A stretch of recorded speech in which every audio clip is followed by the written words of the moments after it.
As we have established, air has mass, and since it has mass, it will possess kinetic energy when in motion. Air in motion will exert a force per square meter on any object in its path. The formula for kinetic energy is half the mass times the square of the speed. This force per unit area is called dynamic pressure, because the air is moving in relation to the object being considered, in this case an aircraft. The dynamic pressure is proportional to the density of the air and the square of the speed of the air flowing over the aircraft, and is denoted by the symbol Q, in either upper or lower case. An aircraft in a moving airflow will therefore experience both static and dynamic pressure, as static pressure is always present. Let us consider the kinetic energy of 1 cubic meter of air moving at a stated speed. It is the product of the local air density, ρ, and the square of the speed in meters per second, divided by 2. If this cubic meter of air is completely trapped and brought to rest by an open-ended tube, the total energy will remain constant, but by virtue of being brought completely to rest, the kinetic energy is converted to pressure energy.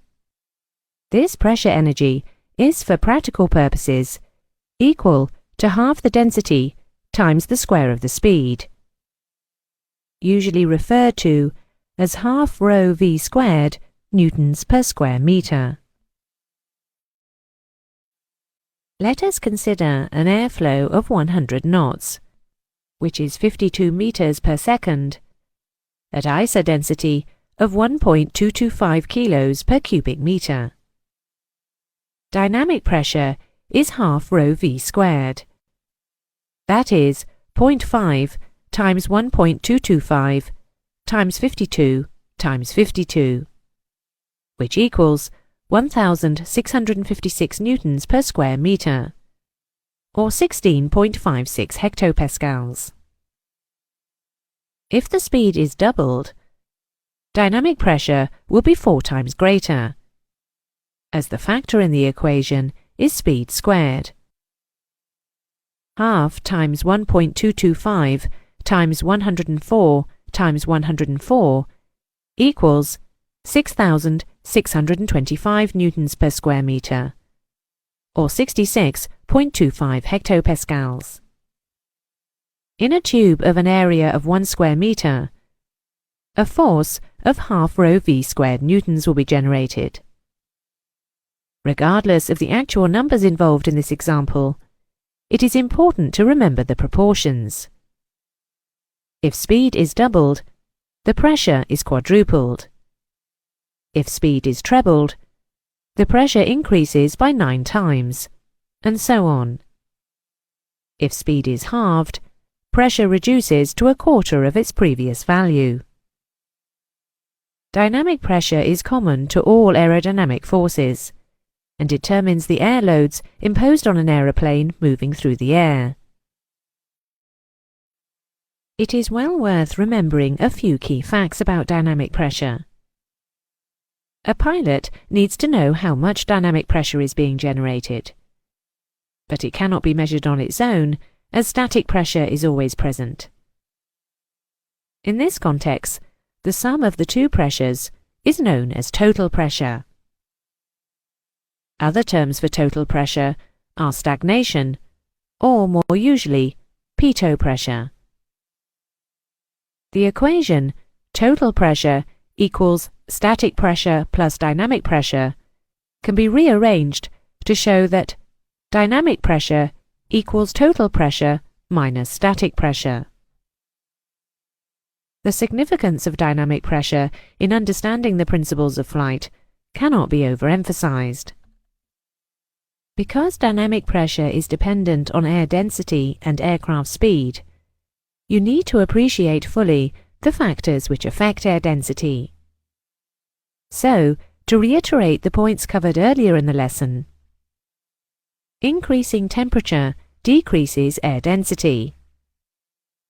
Decreasing static pressure decreases air density. Increasing humidity decreases air density. The reason for this is that water vapor is about 5/8 the density of dry air. Humidity is most significant for takeoff and landing performance, but is actually not factored when considering aircraft performance. Increasing altitude will decrease density, because the effect of decreasing pressure is more dominant than that of decreasing temperature. All aerodynamic forces acting on an aircraft are determined by dynamic pressure, so it is essential to have a way of measuring it and presenting the information to the pilot in the required manner. A sealed tube, open at the forward end, is located to face into the airflow created when the aircraft is moving. The pressure in the tube, which is known as the pitot tube after its inventor, 18th century French hydraulic engineer Henri Pitot, is dynamic plus static, and in this context is called pitot pressure. A way of subtracting the static pressure from the total has to be found, and this is achieved by way of one or more vents located on a surface parallel to the airflow, usually on the fuselage, which will sense static pressure. If you look at the diagram on the screen, you will see that pressure from the pitot tube is fed to one side of a diaphragm inside a sealed case, and static pressure to the other. The two static pressures, essentially the same pressure, cancel each other out, and the diaphragm will sense only dynamic pressure. Movement of the diaphragm moves a pointer over a scale, so that the changes in dynamic pressure caused by changes in airspeed can be observed by the flight crew. But the instrument is calibrated to ISA sea level density, so will only give a true indication of airspeed when the density is 1.225 kilos per cubic meter. At any constant density, the faster the aircraft moves through the air, the greater will be the dynamic pressure. This isn't a problem, since the pilot needs an indication of dynamic pressure, which is what the instrument, the airspeed indicator or ASI, provides, being made in such a way that it indicates the square root of the dynamic pressure in nautical miles per hour, known as knots, or in some old aircraft, in statute miles per hour. So if this indicated airspeed is doubled, the speed of the aircraft through the air will also have doubled. There are, perhaps rather confusingly until you are familiar with them, several different categories of airspeed. The simplest is the indicated airspeed, IAS, which, as its name implies, is the airspeed shown on the ASI. Calibrated airspeed is an accurate measurement of the dynamic pressure of significance when the aircraft is flying slowly. The position of the pitot tube and static vents, and the aircraft's undercarriage and flap position, or configuration and attitude, will all affect the pressures that are sensed, particularly those at the static vents. Under these conditions, a false dynamic pressure will be sensed, resulting in a false IAS display. When IAS is corrected for this error, which is known as position or pressure error, the resultant speed is calibrated airspeed, CAS. The error may be placarded in the cockpit or in the flight manual, and will include known instrument error. Equivalent airspeed, or EAS, is the corrected airspeed achieved by allowing for the compressibility of air at high speed, usually only significant above 300 knots. Air is compressed in the pitot tube, giving a false, higher IAS. At a given density, the amount of compression depends on the speed of the aircraft. EAS allows for both position and compressibility errors. True airspeed the actual speed of the aircraft through the air, and is the only real speed of those considered so far, all the others being dynamic pressures. The ASI is merely a pressure gauge calibrated to read as speed. TAS is EAS divided by the square root of the relative density. That is the ambient density as a proportion of the ISA sea level density. The ASI is calibrated to ISA sea level, so it will only read TAS if the density is 1.225. Thus, at 40,000 feet, where the density is close to 1/4 of the sea level value, the aircraft will be moving through the air twice as fast as at sea level to maintain the same EAS. The speed of sound, which is symbolized by a lowercase a, varies with temperature.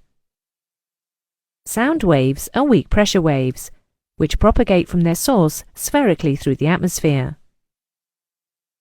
The speed at which these sound waves travel is proportional to the square root of the absolute temperature of the air. The lower the temperature, the lower the speed of sound. On a standard day at sea level, the speed of sound is about 660 knots, or 340 meters per second. At high true air speeds and/or high altitudes, it is essential for the pilot to know his speed relative to the local speed of sound. This relationship is called the Mach number, symbolized by a capital M. The formula for Mach number is TAS divided by A, the local speed of sound. For example, if the aircraft's TAS is 4/10 of the speed at which sound pressure waves propagate through the air around the aircraft, the Mach meter will register Mach 0.4. How the Mach meter works is covered in the instruments syllabus. If an aircraft's speed approaches the speed of sound, there will be a Mach number at which the speed of the airflow over some parts of the airframe, usually the point of maximum thickness of the aerofoil, first reaches the speed of sound. This Mach number is called the critical Mach number, or M-crit. Certain operating or limiting speeds that are significant in the operation of an aeroplane are given abbreviations for easy reference, known collectively as V-speeds.